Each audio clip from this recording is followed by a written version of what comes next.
All right, this is the video for Algebra 2, Unit 7, Lesson 4.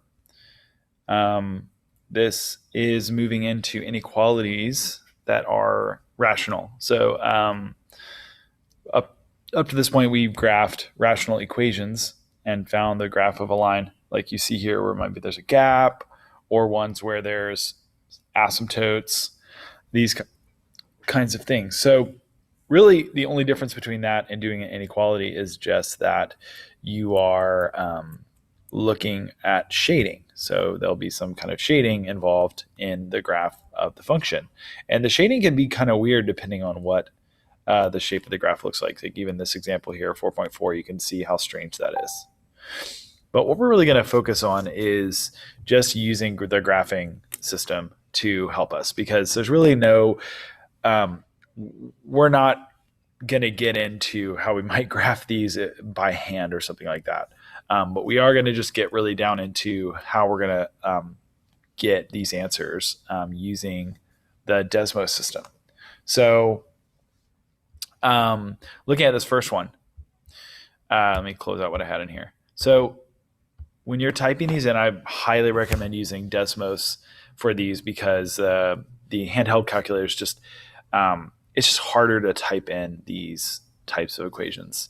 So one thing I want to say for sure is that when you type these in, you want to put both the numerator and denominator in parentheses.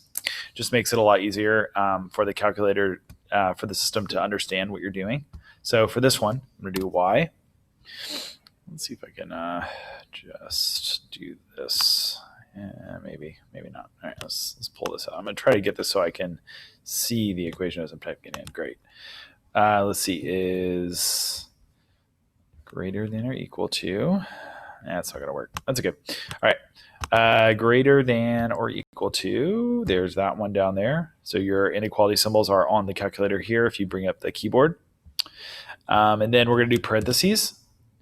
And we're going to type the whole top, x squared plus 3x plus 2.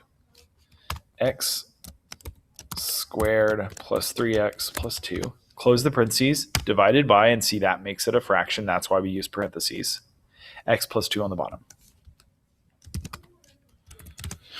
All right, so right away, I can see it's one of the straight line type functions. And there's a gap in here somewhere we can pretty much assume because we've seen that in the previous problems. But really, all we're looking for is a graph that is a straight line like this, shaded above. And that's really all you need to answer the questions in this section. So obviously A is not going to work. B is the right graph, but not the right shading. And there we go. Again, this is not the correct graph. And the last answer choice for mine, at least, is going to be the one. So again, you're just matching up the graph. And that's really all that they want you to be able to do, is to be able to graph the function and pick the one that matches. Just be really careful about typing it in.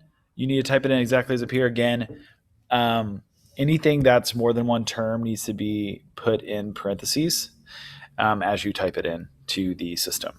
So I'll let you do number 2 on your own. Once we get to number 3, I'll show you how to do these. These are pretty complicated equations. So you can plug in the x value into the function and plug it into every single one of these terms and get kind of whether or not 0 works. But I'm going to just recommend that you do the same thing we did on the previous problem, which is we're just going to graph this. And so we're going to graph this entire thing. We're going to use parentheses to do that. So I'm going to use parentheses around this guy and around this guy. And let's go ahead and jump do that. So x squared plus 5x plus 6. I'm actually going to edit the one I have here. Plus 6. It says it's going to be y is greater than. So we'll change our inequality symbol to be, oh, there it was, greater than. By the way, if you type the symbol and then hit equal, it automatically adds the equal sign to the symbol. So greater than, and then the bottom is all this, x to the third plus 2x squared. So x to the third plus 2x squared minus x. Oops. X plus 7. Okay, so kind of a weird looking graph. There's definitely a asymptote here. There's this weird little shape that happens just past the y-axis. But we're going to ask the question, determine if the point is a solution. In other words, for this to be a solution, it must be on the line, if there is one, or in the shade.